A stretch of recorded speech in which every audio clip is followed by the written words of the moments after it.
On this edition, the SportsDesk takes to the South softball field. Can the Lady Tartars keep the speedy Lady Spartans a game behind in the league race? It's still early in the Pioneer League play, and the North baseball team has a target on their back. How's it affecting them? And on the hardwood, the volleyball Spartans are ranked #1 in the Southern Section Division, but North messes with their rhythm. The El Camino men's volleyball team dives into the first round of the regional playoffs. Camino College stopped Elko cold last year in the postseason. We've got what happens this time around. Get fired up because the Sports Desk starts right now.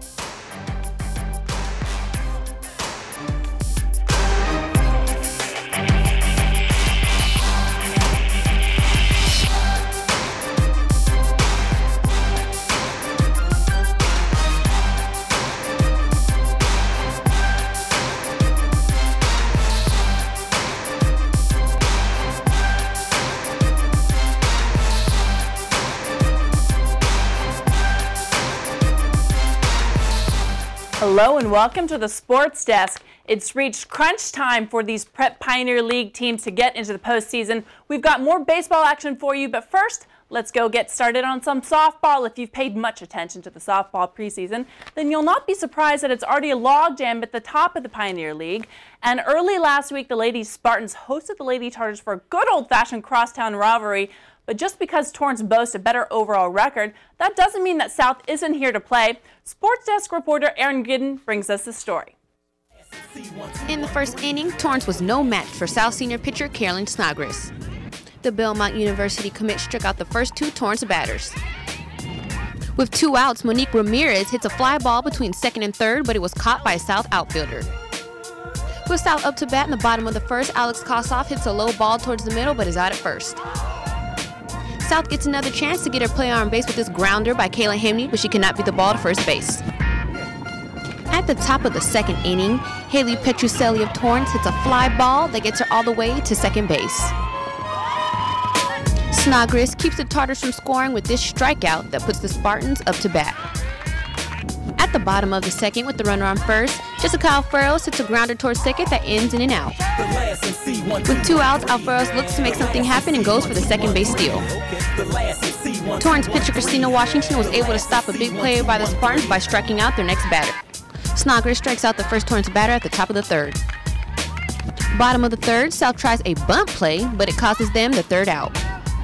Fourth inning gets a little more interesting as Ramirez sends the ball all the way towards outfield, getting to second base. With Ramirez on second, Snodgrass strikes out the next batter with ease. Top of the 6th inning, Cameron Watts gets a low ball that gets her to first base. Watts steals second base to set up a big play for Torrance. With 2 outs and a runner on second, Ramirez smacks the ball to outfield, sending Watts home for the first score of the game. Petrucelli hits a grounder towards second that sends Ramirez home to put the Tartars up 2-0. Snodgrass stopped the rally by striking out the next batter.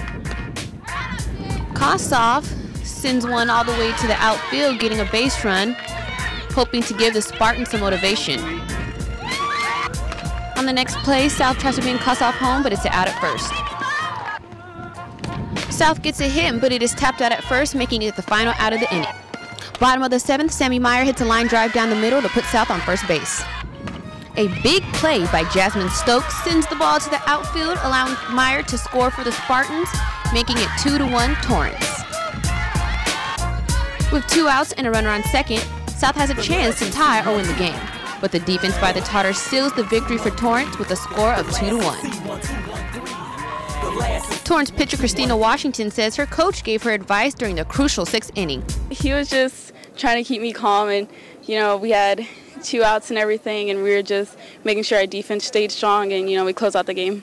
Snodgrass, who pitched a terrific game despite a loss, said what was going on in her head as Torrance took the lead. I just didn't want them to get a big lead at all. I just wanted to pitch my game, and I really did, just hoping that they would come back with the sticks. And unfortunately, we didn't this game, but we'll take them next time. Both pitchers from each team dominated this game, but ultimately, Torrance walked away with the first Pioneer Conference victory. At South High School, I'm Aaron Giddens for the Sports Desk. Thanks, Aaron, for the story. The game was a pitching duel for sure, and Christina Washington just edged Carolyn Snodgrass with the help of the Lady Tartars' big bats. Mo Ramirez shines again with the 2 doubles, and new captain Haley Pretticelli showed up big in this game. Carolyn Snodgrass was impressive with 17 strikeouts, and there'll look more to her in the coming games. And Jasmine Stokes came in to pinch hit for the Lady Spartans, making an impact with her double. The other league games are proving that nothing is solid at the top. South beat North 5-2, but North lost to El Segundo by a run.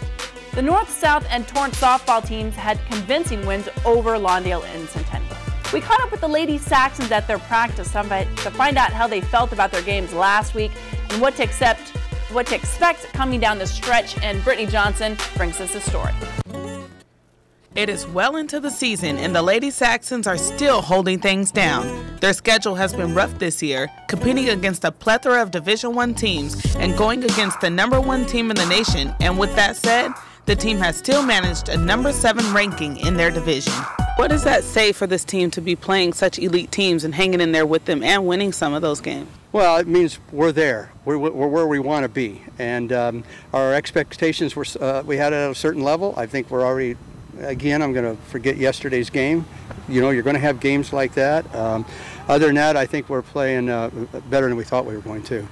Though the Saxons have done extremely well this season against many elite teams, they met their match this season against the South Spartans. South was able to get their redemption against North in a 5-2 Pioneer League win. According to some of the Lady Saxons, they say the reason why they lost had nothing to do with the way South played. We had a lot of errors, we had way too many. It was not acceptable at all. We usually, that's not like us, but we have off games. Standout shortstop Coco Tawali'i has been out of the lineup for 6 games due to a sprained ankle. Because of her absence, North has been forced to switch its batting order and fielding alignment. Tawali'i's first game back was against South. She played third base and had some trouble planting her foot and also had some self-made errors. I don't know what it was, actually. I usually don't make errors in the infield, and I guess it got to me and it brought down my whole game. The Lady Saxons all agree that when they come out and play their best game from beginning to the end, no one can beat them.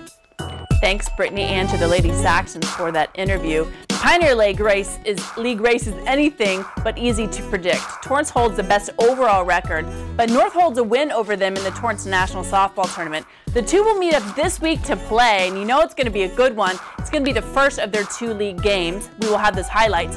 South will play El Segundo, which is sure to add more to the drama. The Lady Warriors have 6 more league games left to make a dent in their 1-3 Bay League record, so there's still playoff hope. The Lady Knights out of Bishop Montgomery have 4 games left in the regular season. We'll go back to the Diamond later in the show, but first, coming up after the break, the #1 ranked boys volleyball team out of Division III learned from their crosstown rivals about rhythm. Stick around. It is important for young people to have a mentor in their life. I would definitely say that I have had an impact on his life, and he's had an impact on my life. One of the most important lessons that I've learned from Charlie is to make better decisions and take responsibility for what you're going to do.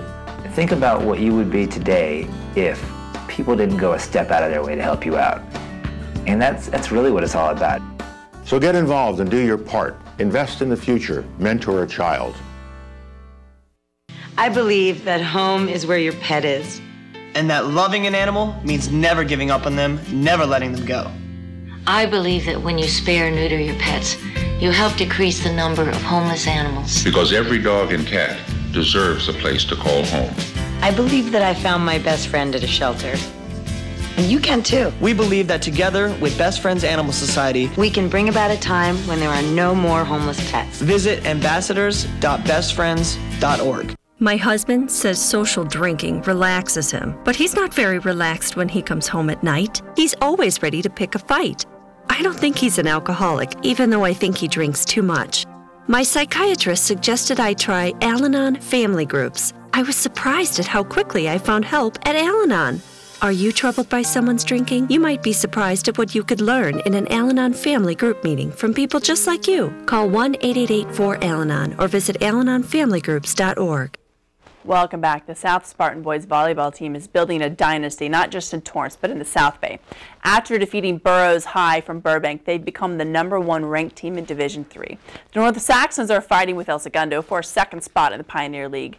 This matchup is brought to you by Jenny Phillips.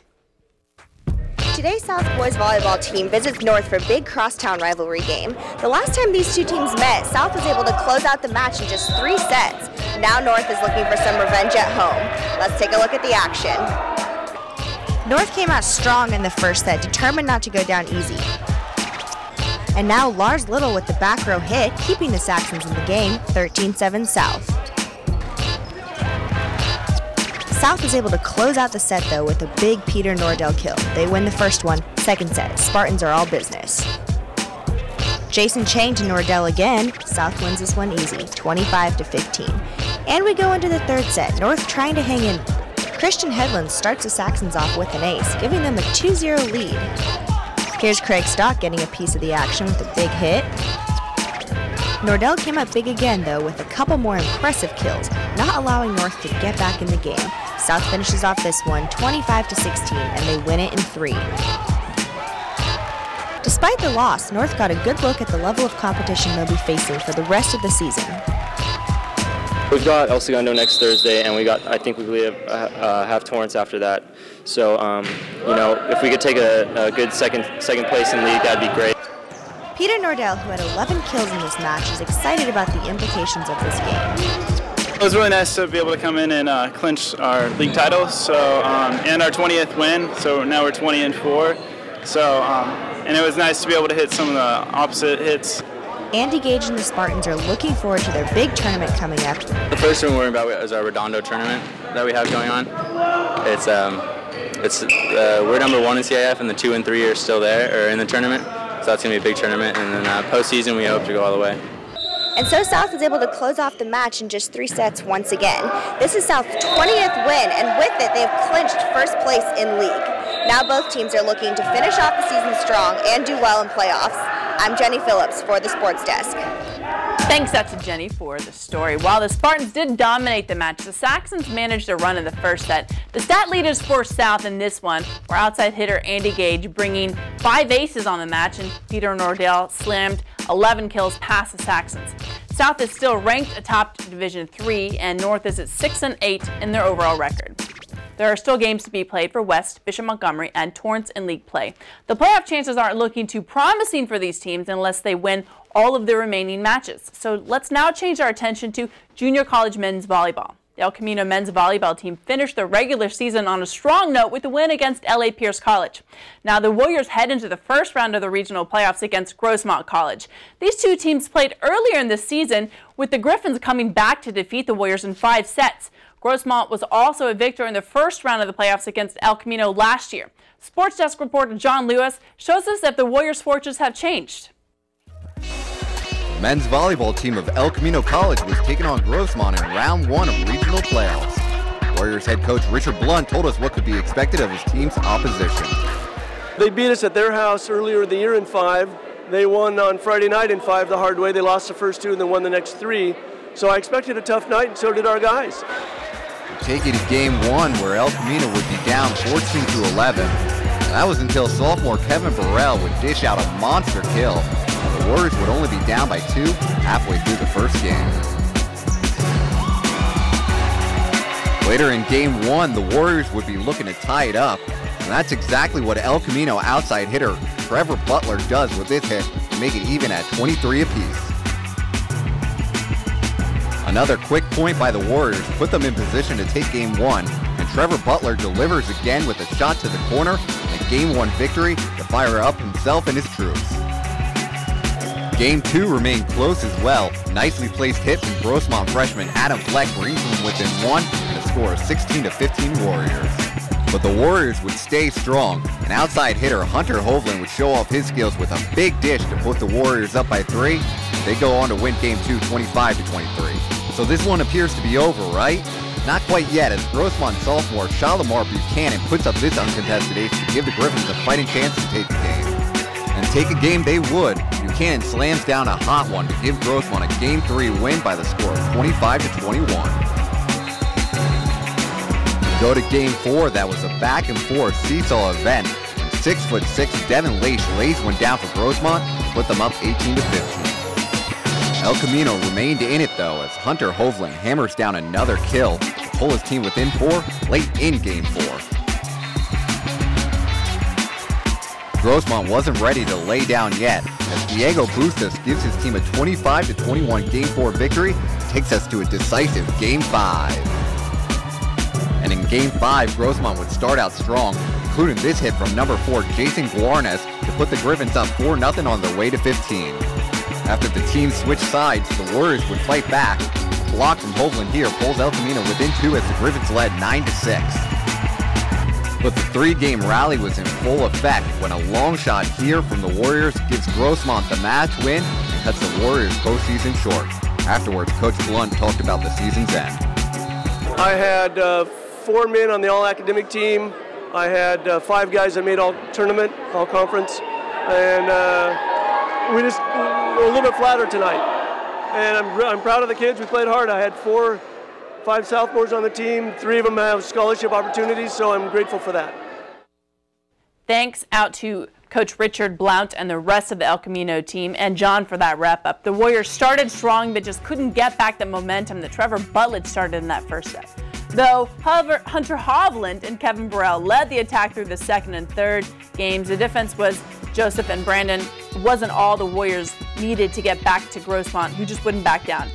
Orange Coast College would defeat Grossmont in the semis, and Long Beach City College would go on to win the 2012 state championship. That is it for volleyball, but you'll know we'll go back to the diamond later on in the show. But first, at this short break, we'll take a look at the landscape of the battle for the top spot in the Boys Pioneer League baseball race. Who can do here and what after break.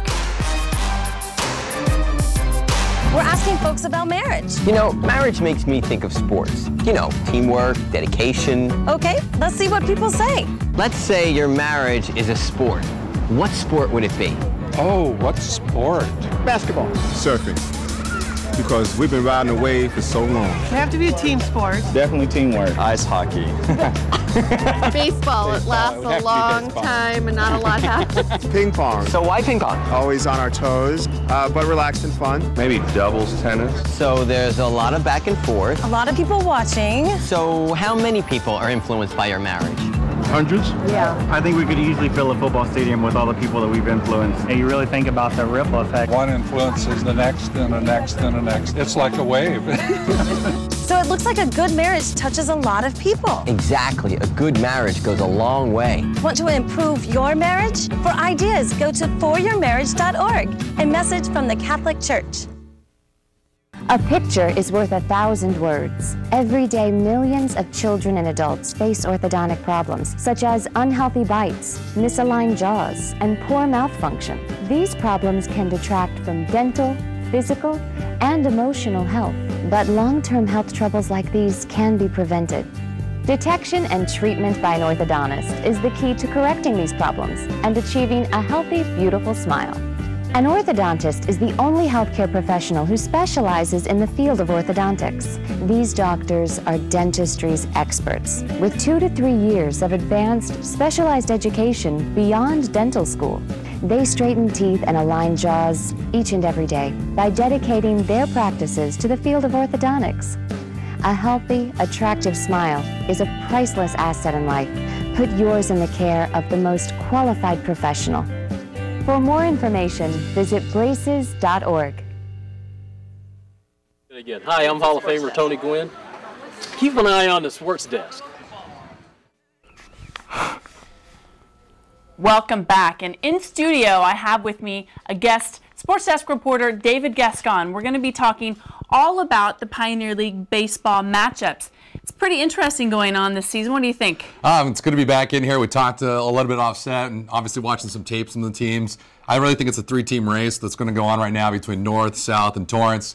El Seguindo's up there right now with a 3-1 record, but it's going to be a fantastic finish with 6 games remaining. Yeah, and David's actually going to break down his thoughts about what they need to do to get further into the season. But first, I'm going to tell you a little bit about the North Torrance baseball team. They remain undefeated in league, David, and they're relying solely on their defense to get the job done, or maybe it's pitching. Well, Brittany Johnson went out to the North baseball practice. She's going to give us a take on what they think they have to do for the rest of the season. Sounds good. Let's head to the Diamond to see how the boys baseball team is doing so far this season. The varsity baseball team is undefeated in league play this year, but that does not mean anything for these guys. Head coach Mike DeMaria says it doesn't matter who they play. They take every game serious and try to keep their focus on the field. It's easy to get complacent, when, it's one thing to expect to win, but if you go out there and just think you're going to win because you're on a win streak, that's you're asking for trouble right there. Unlike previous years, the Saxons are looking really strong on defense this year. Our consistency on defense has been huge, And we make all the routine plays, we don't get a lot of extra outs to the other team. They have Dalton Erb and Hayden Weir holding things down on the mound to help carry the team, and together they have gone 11-2. On the offensive end, they might not be scoring all kinds of runs, but they have some pretty big offensive plays that have happened so far this season. Opening day, I got a double to help bring in a couple runs for me while I was pitching. In addition to that, Jack Kennedy had a grand slam against Centennial, and Matt Jarvis has stepped up and has been swinging the ball well. All in all, 1 through 9, the team has done a pretty good job getting on base this year. So put that together with their pitching, and they will be very successful for the rest of the season. Reporting for the Sports Desk, I'm Brittany Johnson. Thank you, Brittany. North is hands down the best team in the Pioneer League, and that's because they have great balance. And here's why. These guys can hit and pitch with the best of them. We talk about hitting, they have guys batting well over 300. Guys like Corey Bishop, Jacob Peck, Matt Jarvis, and Dalton Erb. Now that doesn't include their best hitter, Jack Kennedy.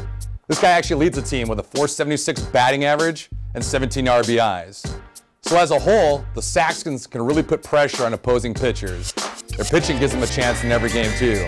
Hayden Ware leads the staff with a 1.75 ERA, but Erb in his 2.41 is right there with him.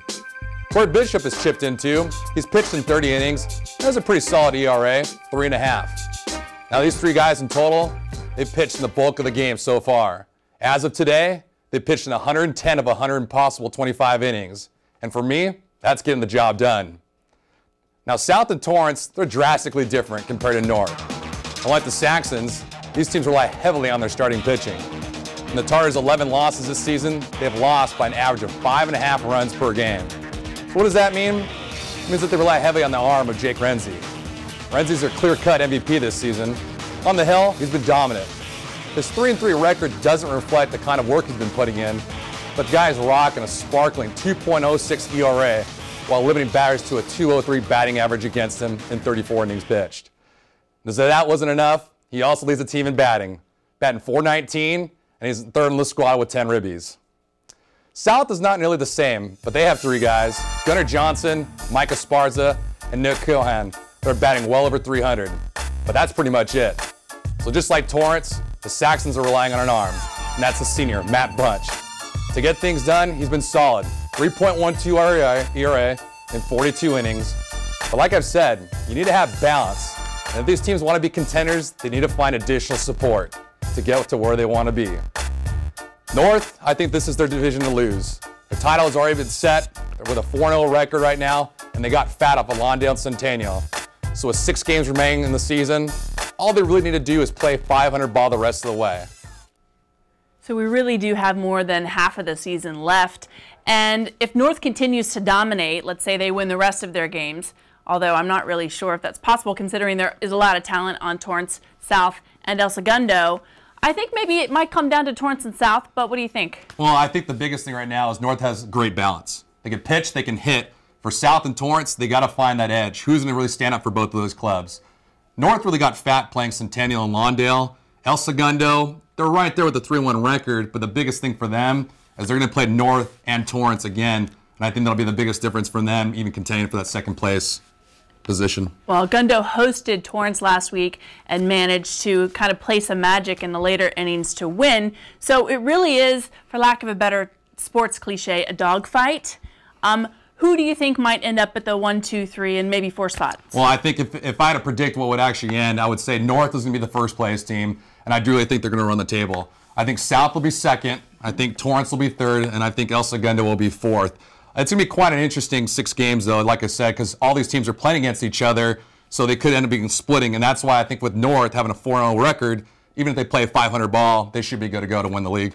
Who do you think will get that 3rd or 4th spot? Because I know you like to just put it in there. But really, in the end, it might be another playoff situation like they had last year. It was South versus North, and North ended up getting that spot. But it might be another chance, or rather another situation where the 3rd spot team, the 3rd place team, doesn't get in. Yeah, well, it could be interesting. And what's going to happen this week is North and South square off. So if North can dictate the play and sweep South, that could spell problems for them because they'll come to a 500 record, obviously, and then Torrance will have that opportunity to jump them in the standings, leaving South in 3rd place. Well, I think we should have you back maybe before the end of it and perhaps put wagers on it, but it's a high school sports show, so let's not do that. Well, yeah, I like being in here. Obviously, it's great to be out there with the guys and even the ladies playing softball, so thanks for having me in there. It was a great time. That is right, and we don't want to forget that West and Bishop Montgomery are still fighting for hopefully the 3rd and 4th spot in the Bay League and Delray League, respectively. It's tough right now with Bishop Montgomery. They got an 0-4 record. You know, you're looking at them right now. And West, same thing too. Both teams are really struggling to find their spots. Obviously, with some younger teams, that is expected, and that's why Torrance is in the position they are in. They only have 2 guys that are starters. So with Bishop Montgomery and West, you're looking for things later on down the road, and possibly next year. Yeah, well, West does have some nice bullpen action, so hopefully they have about 5-6 more games left, and they too can also go for a better shot toward the league championship, or not a league championship, but a playoff spot. And please let us know if we have any extra ideas or athlete profiles we can feature here on the Sports Desk. Give us a call at 310-618-5762. You can email us as well. All of our shows are online on our website, and the last 3 years are on YouTube. And did you know that the West High Booster Club is having a rubber ducky race over at Redondo this next weekend? I did not know. That's first time hearing it. You don't have a duck in the race? No, not at all. Well, until next time, Torrance, thanks so much and play hard.